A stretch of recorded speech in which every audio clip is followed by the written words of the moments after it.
O que aconteceu? Por que que você quer me deixar?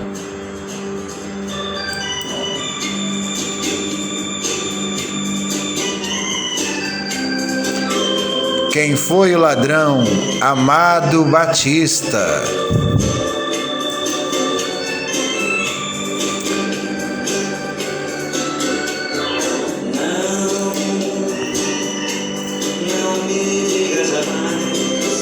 Grande sucesso do cantor Amado Batista, presente no álbum gravado em 1995.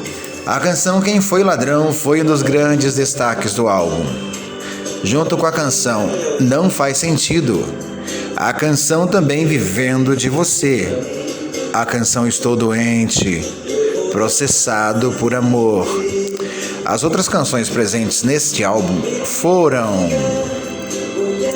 Tum Tum de Saudade, canção de Xandó e Edelson Moura, Eu Tenho Medo, de José Fernandes, Lá Vem Ela, de José Fernandes, Nunca Esquecerei, de Amado Batista e Reginaldo Sodré,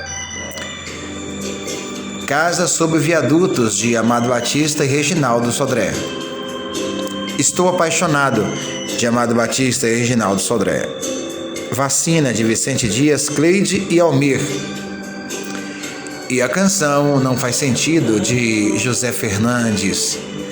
Eu Tenho Medo, também de José Fernandes. Esse álbum foi lançado pela BMG em 1995. Um grande sucesso do Amado Batista.